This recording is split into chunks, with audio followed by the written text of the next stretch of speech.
Voices on the air. Namaste and welcome to another episode of Youth Voices on Air, brought to you by Global Changers only on Broad FM 94.9.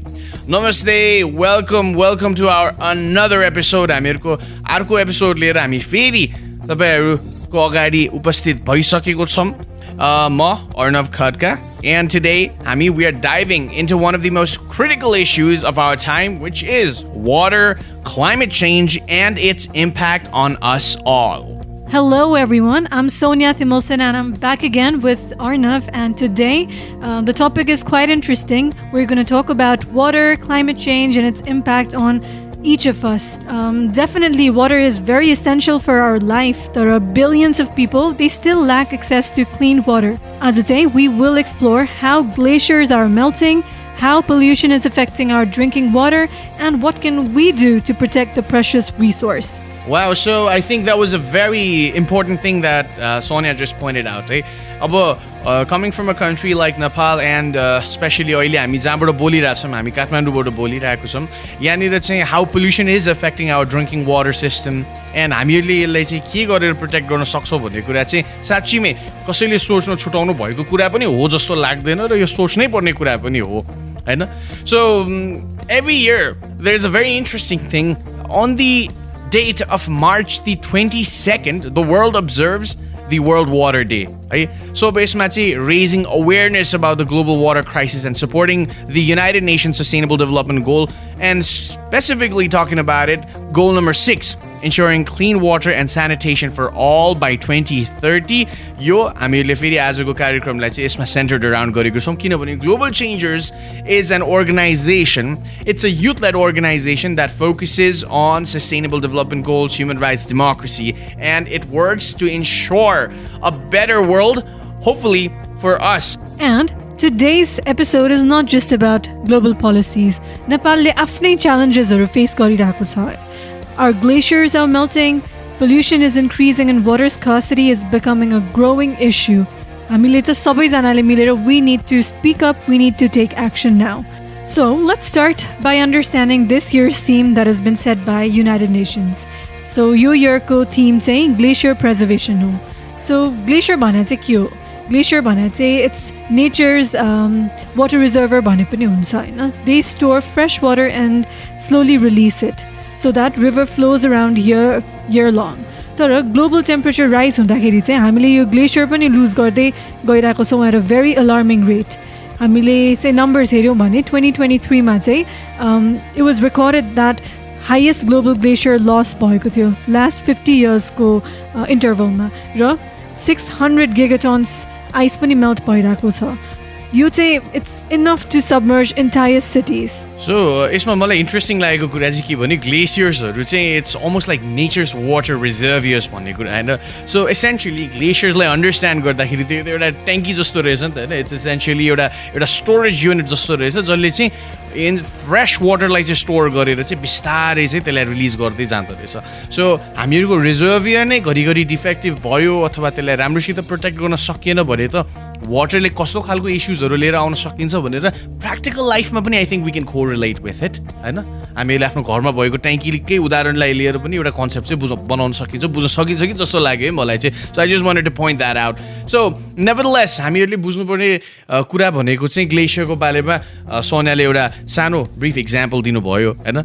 So here in Nepal, there's something called as Yala Glacier. So it is actually one of the most studied glaciers. It, unfortunately, is projected to disappear by 2040. So that means thousands of communities, hazaro communityहरु जसले चाहिँ they've been relying on glacier-fed rivers, now they will start to face severe खालको water shortages. And trust me, it won't stop there. त्यो मात्रै भयो भने त्यसको chain effect के हुन सक्छ भनेर we can only imagine. हामीहरुको hydropower projectsहरु जति पनि छ नि, I think a lot of them actually rely on glacier-fed rivers. So if the water's supply is actually unstable, then it could lead to energy crisis हुन सक्छ.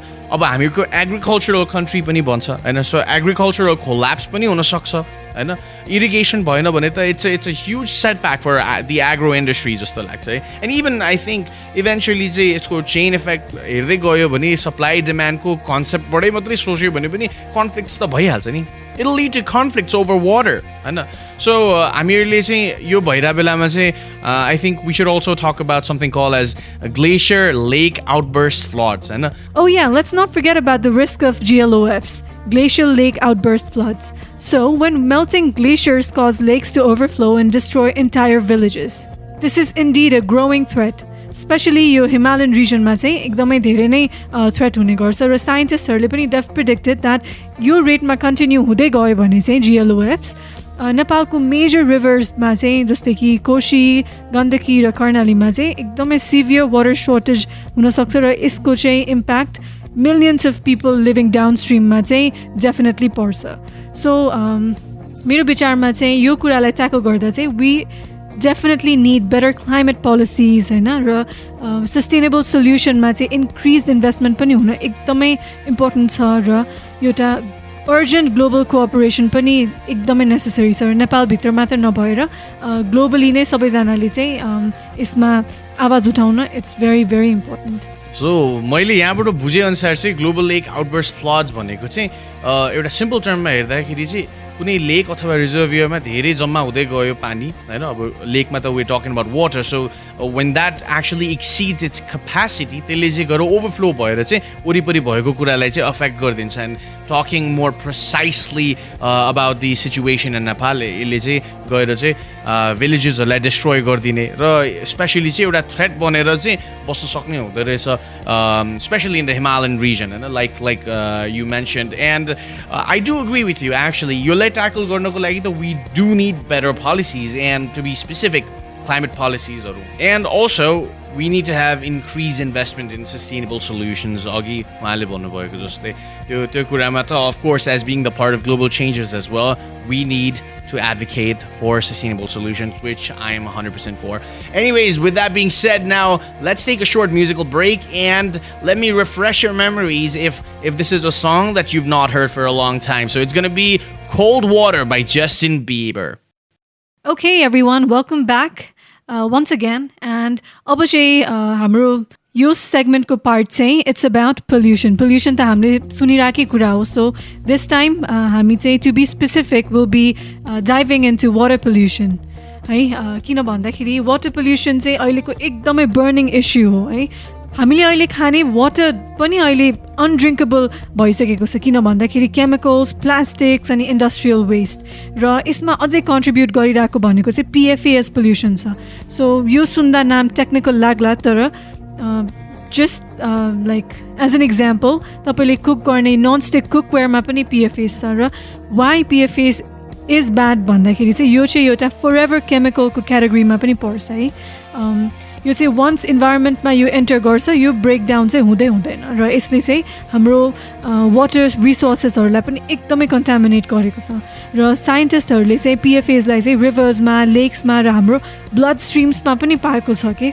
So you can only imagine how critical this is र it takes thousands of years to degrade these chemicals र they can remain in water resources for a long time र हाम्रो water resources मा भइरहेको aquatic animals को चाहिँ लाइफलाई पनि यसले सर्ट गर्छ र हाम्रो ह्युमन हेल्थमा पनि एकदमै प्रब्लम्स लिएर आउँछ जस्तै कि क्यान्सर इम्युन सिस्टम ड्यामेज र birth defects as well So PFAS कस्तो इन्ट्रेस्टिङ कुरा ल्याउनु भयो so PFAS is I think it's also called as polyfluoroalkyl substance भन्छ जस्तो लाग्यो है मलाई just to make sure I think it's called polyfluoroalkyl substances it can be categorized into per and polyfluoroalkyl substances भनेर भन्छ अनि like you said forever chemicals is actually scary so with that being said मलाई चाहिँ something that is also concerning जस्तो लागेको कुरा चाहिँ microplastic भन्ने कुरा so I think a lot of people have heard news about अहिलेको microplastic contamination or pollution भइराखेको so there's this thing called as microplastic pollution which is essentially हामीले जति पनि plastic bottles plastic bags हरू देखिरहन्छ नि most often of the times we see them floating in the rivers But the real danger यसले के गर्छ भन्दाखेरि it's actually invisible माइक्रोप्लास्टिकहरू चाहिँ रिलिज गर्छ कि र त्यो चाहिँ सबभन्दा स्केरी हुन्छ सो टकिङ अबाउट यो नेचुरल रिसोर्सेसको कुरामा हेर्दाखेरि चाहिँ माइक्रोप्लास्टिक्सहरू रिभरमा त्यसरी पोल्युसन गरेकोबाट चाहिँ रिलिज हुँदै हुँदै गएपछि चाहिँ त्यसले चाहिँ फिसहरू जसले चाहिँ त्यसलाई इन्जेस्ट गर्छ that causes a tremendous threat to them eventually अब त्यो फिस भनेको हामीहरूको फेरि फुडमा कन्भर्ट हुन्छ होला होइन I think a lot of people love eating fish so this eventually actually turns in to our food and it becomes or like it enters a part of our food chain होइन so त्यसले गर्दाखेरि चाहिँ अब directly हामीलाई नै त्यसले threat praises गर्ने भयो सो स्टडिजहरूले चाहिँ they found microplastics in case of bottled water, which अस्ति भर्खरै पनि मैले चाहिँ एउटा न्युज सुनेको थिएँ होइन now in case of sea salts and even in human organs. Now, have you ever heard about a growing body of scientific evidence that shows microplastics are accumulating in critical human organs? And the crazy part is, it also includes the brain. That is indeed quite concerning. मैले पनि सुनेको थिएँ human ब्रेनमा अब microplastic गएर accumulate हुने त that's totally messed up. र नेपालको यो चाहिँ अब मलाई I just want go back to river होइन यो बागमती रिभर चाहिँ अब हाम्रो यो काठमाडौँको लाइफ लाइन नै थियो पहिला तर अहिले चाहिँ एकदमै हेभिली पोल्युटेड छ र सिवेज इन्डस्ट्रियल वेस्टहरू सबै it gets like thrown into Bagmati river र कति एफर्ट्सहरू चाहिँ गइसकेको छ लाइक गभर्मेन्टको साइडबाट पनि अनि मान्छेहरूले पनि क्लिन गर्नलाई कति इनिसिएटिभ्सहरू लिएको छ तर स्टिल वेस्ट म्यानेजमेन्ट र यो वाटर पोल्युसन चाहिँ it remains a very big challenge के र अहिले त हामीले यो त सिटीको कुरा गऱ्यौँ अझै रुरल एरियाजमा त पिपल स्टिल रिलाइ अन यो untreated water and untreated water sources र यसले गर्दाखेरि चाहिँ धेरैजना मान्छेहरू चाहिँ यो डिजिजहरू यो कोलेरा डिसेन्ट्री र टाइफोइडमा चाहिँ उनीहरूलाई लाग्छ र some people unfortunately succumb to death is well है र यो चाहिँ इन्डिड एकदमै ओभरवेल्मिङ छ तर I'm sure there are solutions र I think Arnav will add two possible solutions that we could possibly have So for starters, I think solutions ko basis mein we need to focus most importantly on strict policies just like and not just formulating policies but also implementing it, which I think is a huge problem in case of Nepal. Policies or formulate the kasto ramro bhaira huncha even like us youths are taken aback by how beautiful policies are formed. A lot of it actually, if you study it, trust me, they're very wonderful. The implementation part ma herio bani okay, that is something that we need to work on just like so. The other thing that could be done is potentially awareness. Awareness भन्ने कुरा चाहिँ अब सुन्दाखेरि generic लाग्ला हैन सबैले भनि नै राख्ने कुरा जस्तो लाग्छ तर यसको स्ट्रेन्थ र पोटेन्शियल भन्ने कुरा चाहिँ it's huge it has a humongous chain effect है यसलाई राम्रोसित गर्न सक्यो भने अर्को भनेको चाहिँ हामीले वाटर प्युरिफिकेसनमा इन्भेस्टमेन्ट पनि गर्न सकिन्छ जस्तो लाग्छ अब गभर्मेन्टहरूले चाहिँ मेनली चाहिँ उहाँहरूले नै इन्फोर्स गर्नुपर्छ गभर्मेन्ट सेक्टरले चाहिँ स्ट्रङ्गर इन्भाइरोमेन्टल लजहरू होइन अनि अब प्राइभेट सेक्टरबाट चाहिँ यसमा के गर्न सकिन्छ भने कम्पनीजहरूले चाहिँ फेरि आफ्नो केमिकल वेस्टलाई चाहिँ रिड्युस गर्न सकिन्छ होइन अलिकति इको फ्रेन्डली प्र्याक्टिसेसहरू चाहिँ गर्नको लागि एफर्ट दियो भने पनि I think that will probably make a very huge difference and at the end of the day मलाई त के लाग्छ भने हामी जस्तो इन्डिभिजुअल्सहरू हामीहरूसँग नै I think we have the power to make a change and I think there are like just basic things that us people, we as being like individuals, हामीले गर्न सक्ने कुराहरू चाहिँ केही छ जस्तो लाग्छ मलाई त्यो यस पक्कै पनि हो यो कुरा चाहिँ होइन हामीले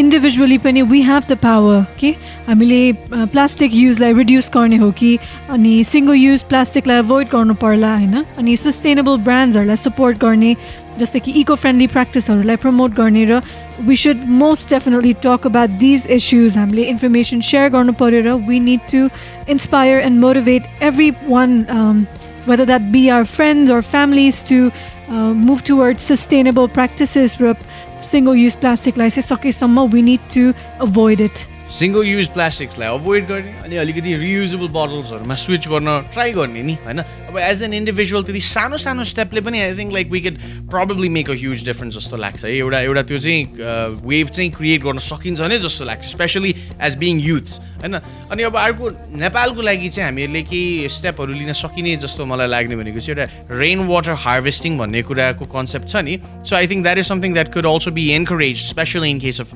अर्बन होम्स र हामीहरूले भइसकेको रिभर्सहरुलाई चाहिँ we could possibly protect those rivers by reducing industrial waste and improving the waste management. सबै फोहोरको सुवेजको चाहिँ लास्टमा गएर डिस्पोजल गर्ने ठाउँ भनेको त्यो रिभरमा देखिरहेको थुप्रो भइसक्यो होइन हामीले. This is not something new to any of us. This is something that we've always seen, that we've always witnessed, होइन. And frankly we're very shameful of it.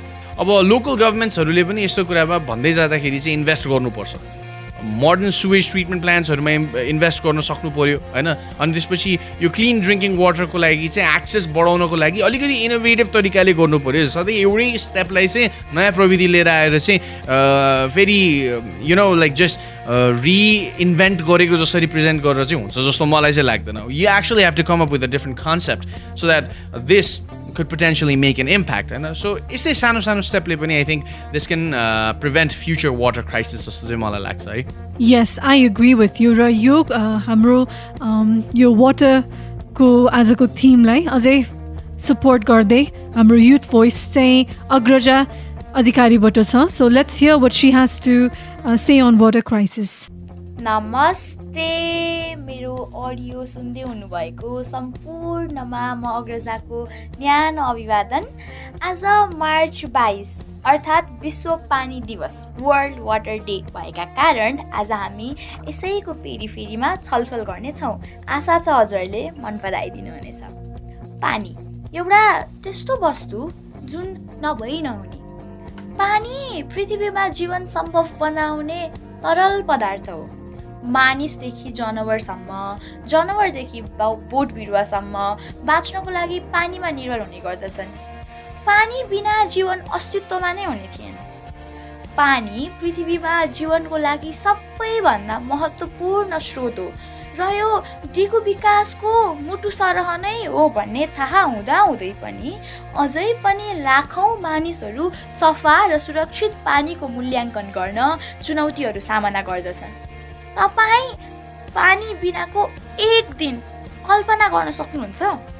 हामी पानी बिना एक दिन कल्पना मात्रै पनि गर्न सक्दैनौँ भने सोच्नुहोस् त्यो चुनौती भोगिरहेका मानिसमा के कस्तो असर परिरहेको होला. अब तपाईँलाई लाग्न सक्छ पानीको अभाव र प्रदूषणले तपाईँको समुदायलाई कसरी असर पार्छ, के सम्बन्ध छ भनेर. तर के तपाईँलाई थाहा छ हामीलाई बिरामी बनाउने, बालबच्चाहरूलाई राम्रोसँग बढ्नबाट रोक्ने, तरकारी र पशुधनलाई विषादीयुक्त बनाउने सबै फोहोर पानीका कारण प्रदूषित वातावरणले नै त हो. पानीको अभाव र फोहोर पानीकै कारण मानिसहरूले पिउन, धुन, नुहाउन, बाली उब्जाउन पाउँदैनन्. यसबाट आर्थिक गिरावट पनि त आउन सक्छ. साथै लैहैजा, टाइफाइड, झाडा पखाला जस्ता घातक रोगहरू पनि यहाँबाटै उत्पादन हुन्छ. तपाईँ कल्पना गर्नुहोस् कोही मानिस बिरामी छ, उसलाई पानीको आवश्यक परेको छ तर पानीको अभाव वा भनौँ फोहोर पानीकै कारण उसले आफ्नो ज्यान गुमाउनु पर्यो भने कस्तो होला त्यो पीडा. तपाईँ चाहनुहुन्छ आफ्नो समुदायमा यस्तो होस्? पक्कै पनि चाहनुहुन्न. यसैले यस्तो घटना फेरि कहीँ कतै कसैसँग नहोस् भन्नका लागि अब आवाज उठाउने बेला आएको छ. भनिन्छ जब इनार सुक्छ तब मात्र हामीलाई पानीको मूल्य थाहा हुन्छ. तर अब हामीले मनलाई पानी जस्तै बग्न दिनुपर्छ. अब सबैजनालाई पानीको अभाव र प्रदूषणले हाम्रो समुदायमा पार्ने असरबारे जानकारी गराउनु पर्दछ. हामीले चालेको हरेक सानो कदमले अर्थात् भनौँ हामीले चालेको हरेक सानो सानो पाइलाले अर्थ राख्ने भएका हुनाले सफा र सुरक्षित पानीको पहुँचका कारण उत्पन्न हुने चुनौतीहरूको समाधान गर्न हामी एकजुट भई लाग्नुपर्छ. हरेक थोपा महत्त्वपूर्ण भएकाले पानी बचाउनुहोस्, जीवन बचाउनुहोस्. धन्यवाद. Welcome back. Thank you so much for your beautiful remarks, अग्रजा अधिकारी. उहाँलाई हामीहरूले एकदमै ग्लोबल चेन्जर्सको तर्फबाट धन्यवाद भन्न चाहन्छौँ. र हामीहरूको यो इनिसिएटिभ भनेकै के हो भने we are trying to promote the youth voices uncut unfiltered र अनएडिटेड युथको भोइस, युथको पर्सेप्सन, सोल्युसन्स, फिडब्याक्स जे पनि हुनसक्छ हामीहरूले त्यसलाई प्रमोट गर्यो भने नै भोलि गएर इनोभेटिभ सोल्युसन्स आउन सक्छ र भोलि गएर हामी अगाडि बढ्न सक्छौँ कि भन्ने हामीहरूको सानो प्रयास हो जस्तो मलाई लाग्छ. With that being said, now let's listen to the tunes of Rise by Jonas Blue. Welcome back, and I hope that you enjoyed the tunes of Rise by Jonas Blue. Wrapping up today's episode, we talked about water. And we talked about how Sustainable Development Goals ko kuradekhi liera, glacier melting, climate change, water pollution, the silent crisis ko barema कुरा गर्यो. मलाई एकदमै interesting लागेको दुईटा कुरा भने the forever chemicalsहरु release गर्छ भन्ने कुरा. It was by PFAS, which is also known as polyfluoroalkyl substances. Chemical चाहिँ pollutant हो है फेरि, just to make sure. And moving on, we also talked about microplastic pollution, which I was very interested about, and this is something that we all need to address. And यसको solutions के होला त? Problems लाई मात्रै point out गर्ने हैन, solutions लाई पनि हामीले हेर्यौं. Local level बाट गर्न सकिने solutions, individual level बाट गर्न सक्ने solutions र government बाट हामीले के expect गर्न सक्छौं. With that being said, I think the message that was sent to us by our youth was also very powerful. र यो कुरा चाहिँ हो साच्चीमै water भनेको चाहिँ it's a basic human right, and it is time to act. It is time to act, it is time to demand policies and to make sustainable choices, because every drop counts. Thank you for joining us on Global Changers, and we'll be back another week with another important topic. Until then, stay informed, stay engaged, and take action. This has been Arnav Khatka and my co-host Sonia Timulsina, also the president of Global Changers, and this was Youth Voices on Air by Global Changers, only on Broad FM 94.9. See you next week.